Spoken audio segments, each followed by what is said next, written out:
तो hi hello नमस्कार, आप सभी का फिर से हार्दिक स्वागत करता हूं एक और बार स्टूडेंट फरमाइश पे। हम लोग काफी दिनों से इंतजार कर रहे थे दोस्तों कि आईबीपीएस पीओ मेंस का रिजल्ट आ जाए। रिजल्ट भी आ गया और ये उम्मीद था कि एक सप्ताह के अंदर जो क्वालिफाई नहीं कर पाए उनका मार्क्स आउट हो जाएगा और साथ साथ क्या हो जाता है, कट ऑफ के बारे में पता चल जाता है। और आज वो हुआ, जो क्वालिफाई नहीं कर पाए उनका मार्क्स आउट हुआ। दैट मीन्स कट ऑफ की भी घोषणा हो गई। लेकिन दोस्तों कट ऑफ 63 गया है जनरल का। बाकी आप तो चेक कर लिए होंगे दोस्तों, लेकिन ये वीडियो बनाने का मकसद ही यही है कि जो गलतियां हमने की, ध्यान से सुनिए, जो गलतियां हमने की उसको एसबीआई क्लर्क मेंस में नहीं करना है।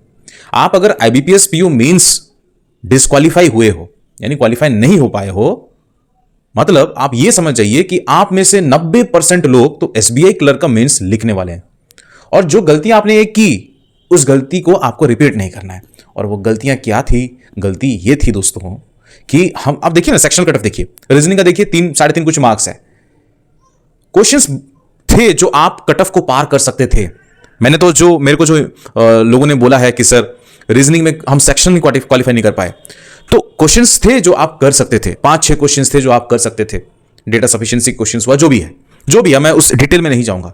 लेकिन गलतियां ये हो गई कि कुछ एक आध और क्वेश्चन को पकड़ के, जैसे रीजनिंग में आपको पता है जो क्रिटिकल रीजनिंग आता है, उसमें जबरदस्ती हम क्वेश्चंस का आंसर्स बना के शायद हम वहां से मार्क्स घट गया।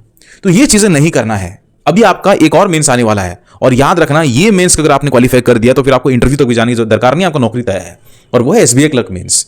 दोस्तों अटेम्प्ट्स पे ज्यादा बिल्कुल मत अपना दिमाग चलाओ उसमें, क्योंकि जब आप एग्जाम लिख रहे होते हैं ना, तब आपको नहीं पता रहता है कि लोगों ने कितने अटेम्प्ट्स बनाए हैं। क्योंकि जब आप लिख रहे होते हैं तो कोई और भी लिख रहा होता है उसी टाइम पे, और उसी टाइम पे आपका एग्जाम भी खत्म होता है। उसके बाद पता चलता है कि लोगों ने कितना बनाया है।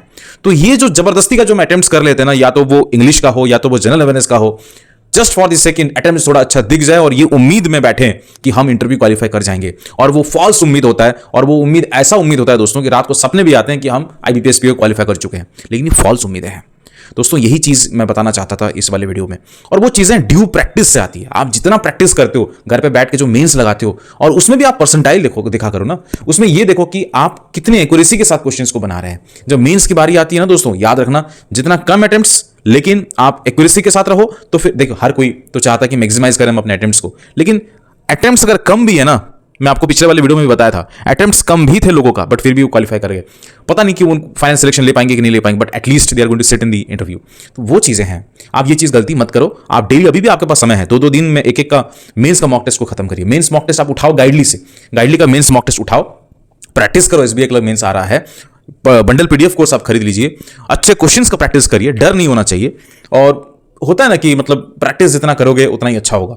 तो आप जाके खरीदो गाइडली का मॉक टेस्ट सब्सक्रिप्शन हो या बंडल पीडीएफ कोर्स हो या कुछ भी हो, आप खरीदो गाइडली से। तो मेरा कूपन कोड लगाना मत भूलना, SFY12, और आपको और एक्स्ट्रा 12% ऑफ दिख जाएगा। ठीक है, जो भी लिंक है मैं डिस्क्रिप्शन बॉक्स में छोड़ देता हूं, आप जाकर तुरंत खरीद लीजिए। मुलाकात करता हूं आप सभी से नेक्स्ट वाले वीडियो पे। तब तक के लिए जय हिंद, जय भारत, शब्बा खैर, लव यू, अपना शेयर करके ध्यान रखिएगा दोस्तों। नमस्कार।